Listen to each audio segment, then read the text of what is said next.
Gaddafi is gone. Absolutely not. Gaddafi wasn't a good guy, but he was a regional issue. You know, when you take away Gaddafi, now he's replaced by international terrorists who would love to come over here and kill Americans. So are Americans safer? Absolutely not. Are Libyans safer now that Gaddafi is gone? Absolutely not. You need to know what you're doing and have a realistic plan before you go overseas and play Team America, World Police. Now, something unusual that the police had to respond to overseas in Pakistan in particular was a woman throwing acid in a man's face because he refused to marry her. Now, we do hear about these type of honor, well, not killings, but honor assaults about men who throw the acid on women, but this is very unusual.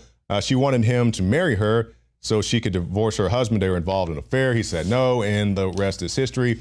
And briefly, before we go into other special reports, Philly has a soda tax.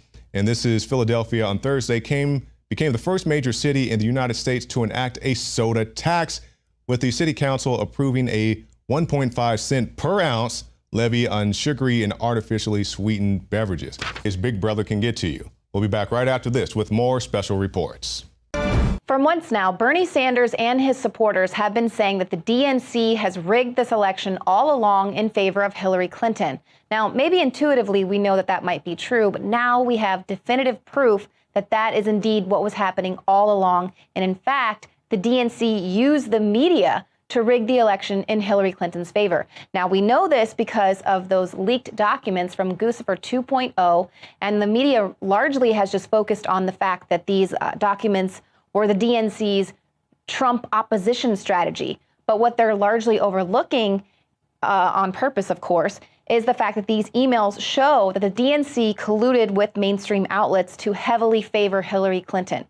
Now, one of these first emails dates from May 26, 2015, and it says, "Our goals in the coming months will be to frame the Republican field and the eventual nominee early, and to provide a contrast between the GOP field and HRC, Hillary Rodham Clinton." So this is more than a year ago. They're already saying whoever that Republican nominee is going to be, we need to set him up in opposition of HRC. Now, there's another document that states some strategies for positioning and public message. It says, use specific hits to muddy the waters around ethics, transparency, and campaign finance attacks on HRC. So they already know she's going to be the Democratic nominee, and they need to do everything they can to build support for her. And they also knew things were going to get really dirty with Hillary Clinton. So then there's another document under the heading Tactics. It says, working with the DNC and allied groups will use several different methods to land these attacks, including reporter outreach. So they're going to work through the DNC and others, select briefings, prep with reporters for interviews for GOP candidates, off-the-record conversations, and oppo pitches to help pitch stories with no fingerprints and utilize reporters to drive a message. So they were going to have these off-the-record conversations with reporters so that they could plant their agenda and then get the reporters to go and press the Republicans with the DNC's agenda that was already heavily in Hillary Clinton's favor. Guccifer 2.0 also leaked a 2-page document listed HRC election plans, and it includes a talking point that appeared word for word in Clinton's video announcement in her bid to run for president. She said, Americans have fought their way back from tough economic times, but the deck is still stacked for those at the top. So as Claire Burnish points out, this is totally ironic that Hillary Rodham Clinton is talking about stacked decks for the elite when this is exactly what the DNC is doing for her. So we already can acknowledge that the mainstream media was heavily in favor of Hillary Clinton throughout this 2016 election cycle so far. They downplayed the success of Bernie Sanders, even though there were 80,000 people filling up stadiums while Hillary Clinton could barely even fill a room. They were totally downplaying his success. And then they only started to really talk about Bernie Sanders and highlight him once they could attack his violent protesters, telling Bernie, you know, tell your attack mob to stand down.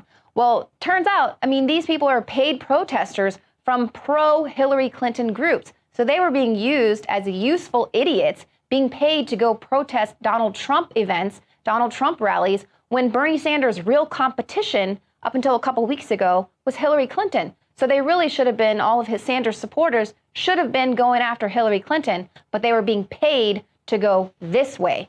So now that we have these leaked documents, Debbie Wasserman Schultz needs to step down. Obviously, she was rigging the game in favor of Hillary Clinton from the offset. But it also proves, even without the superdelegate count, where Hillary Clinton was 15% ahead in the race before it even started, with this, we can see that the game was rigged in Hillary Clinton's favor from the outset.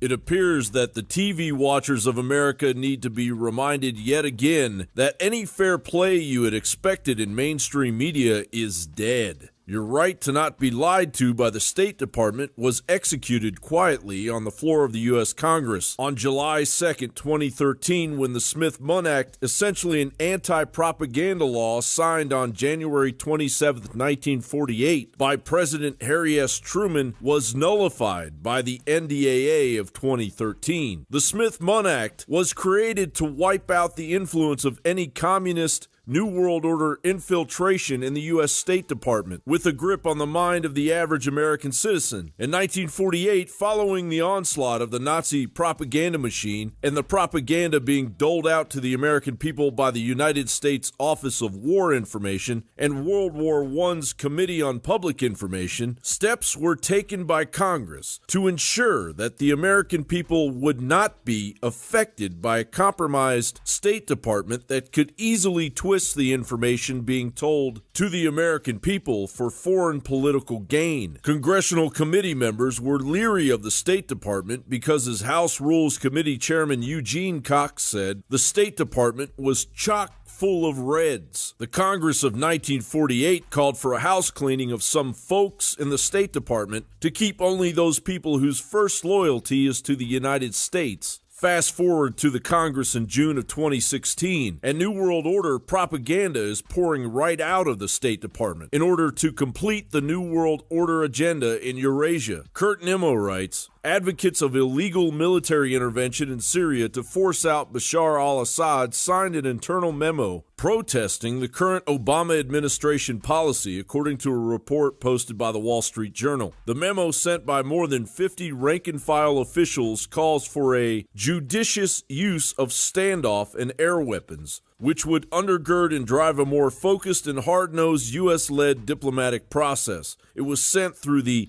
dissent channel at the State Department. In addition to increased military intervention by the United States, the memo calls for more support for moderate rebel forces fighting against the Syrian government. There are currently few, if any, moderate rebels in Syria. The Free Syrian Army and the other so-called moderate rebels have functioned largely as a public relations front, while the actual fighting is done by al-Nusra and other jihadi groups supported by Saudi Arabia. And now the sycophantic talking heads are following suit, ignoring the monstrous jihad landing on American shores under the cloak of the Obama administration and blaming Donald Trump for ISIS, the one candidate just as concerned about the coming caliphate as a majority of the American people. The thing about Trump, though, is that he's the recruiter in chief.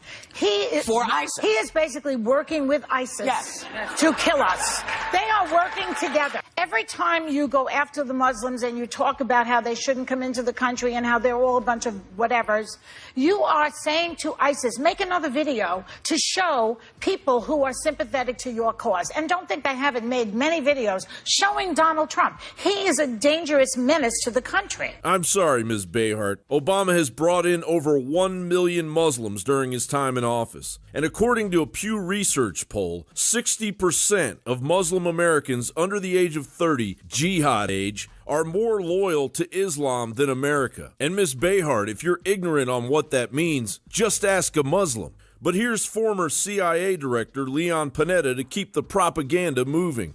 He's not only accusing President of the United States of treason and collaborating with the enemy, but in many ways what he's saying about restricting Muslims from coming into this country, doing surveillance on Muslim mosques, is basically aiding and abetting the enemy at a time when we ought to be unifying, working with the Muslim community to try to protect against future attacks. As we descend headlong into the final stretch of the presidential election, the InfoWar is heating up like a white-hot fire poker. The New World Order is manning every cannon on its enemy warship of blatant lies, firing on a diminishing population of gullible minds as a growing majority of Americans' eyes are opening to the horrible truth. John Bound for InfoWars.com.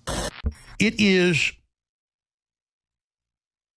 only 2 minutes and 2 seconds long, and it is the most sickening, total disinformation I have ever heard in my life. In fact, I'm going to play it right now from the start, but stop and dissect each piece of it one more time. Let's cue that up, and then let's just go through it piece by piece, okay? So just be ready every few seconds to stop it. Go ahead and roll pure deception. Here it is. If we really want to help law enforcement protect Americans from homegrown extremists. Hit pause.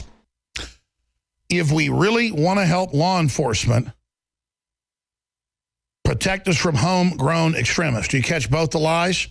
They've been blocking law enforcement at every turn on record systematically with these mosques and coordinating with the mosque. There's a total pattern now with the foreign governments financing it at the local level, but also at the national level, giving campaign money to Obama and Hillary and other Democrats. I mean, this is unprecedentedly evil. This is espionage. This is foreign infiltration. So if we really want to help law enforcement stop homegrown extremists, this is not homegrown. This is foreign, financed, run, pledged allegiance to ISIS, directed by ISIS, part of the ISIS cult.